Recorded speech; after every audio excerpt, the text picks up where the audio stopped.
이탈리아 땅인 시칠리아는 지중해 최대의 섬입니다. 면적은 25,711평방킬로미터로 남한의 약 4분의 1에 달합니다.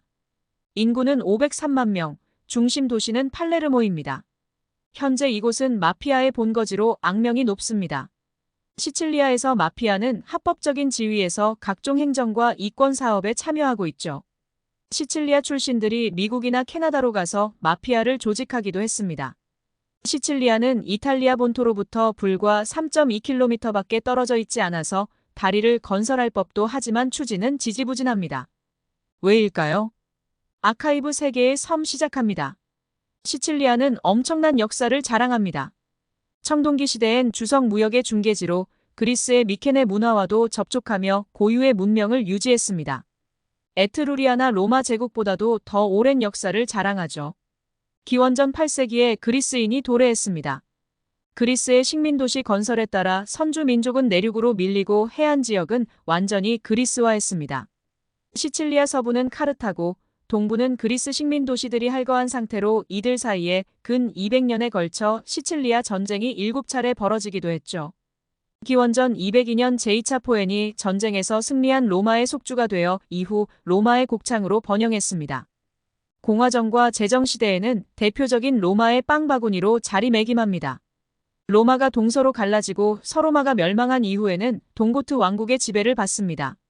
이후 동로마 제국이 되찾기도 하지만 이슬람 제국의 발흥으로 북아프리카의 이슬람 세력과 이탈리아의 기독교 세력이 수시로 점령하는 혼란스러운 역사를 겪게 되죠.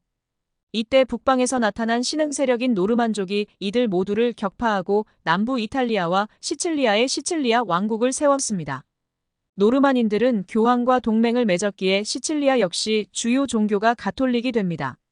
시칠리아 왕국은 남이탈리아를 정복해 세력을 넓혀 근대까지 왕국이 존속합니다. 하지만 혈통은 중세왕국의 특징에 따라 단일 혈통이 아니라 결혼과 상속을 통해 계속해서 바뀌게 되죠. 이후 이탈리아 통일전쟁 과정에서 멸망하고 사르데냐 왕국에 편입됩니다. 1860년 5월 주세페 가리발디의 붉은 셔츠단 1000여 명이 시칠리아의 중심지 팔레르모를 점령한 후 9월에는 나폴리에 입성합니다. 가리발디는 이때 나폴리로 남하한 사르데냐 왕국의 에마누엘레 2세에 자신이 점령한 영토를 바치게 된 것이죠. 시칠리아는 농업과 관광업을 제외한 나머지 산업의 발달이 미약하기 때문에 이탈리아 내에서 경제적으로 낙후된 곳입니다. 2018년 기준 1인당 국내 총생산은 17,800유로 정도입니다. 39,700유로나 되는 롬바르디아의 절반, 한국의 3분의 2에 불과합니다. 이탈리아 본토로부터 불과 3.2km밖에 떨어지지 않아서 다리를 건설할 법도 하지만 추진은 지지부진합니다. 이유는 메시나 해협은 좁지만 수심이 100에서 200m로 깊어서 다리를 건설하려면 주탑 간 간격이 해협이 폭과 맞먹는 현수교 형태로 만들어야 하기 때문입니다. 게다가 이 지역은 지진 활동이 빈번하게 발생해 내진 설계를 잘 해야 하기 때문에 건설 비용이 아주 많이 들기 때문이죠. 실제로 2006년 건설비까지 책정됐지만 이 같은 문제들로 인해 취소되기도 했습니다. 그러다 지난해 5월 메시나 대교 건설에 관한 법안이 이탈리아 상원에서 가결되면서 다시 추진되게 됐습니다.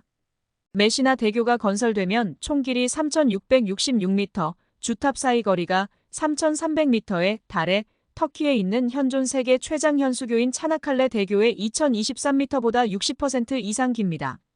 구독과 좋아요는 아카이브 세계의 섬을 살찌우는 비타민입니다. 감사합니다.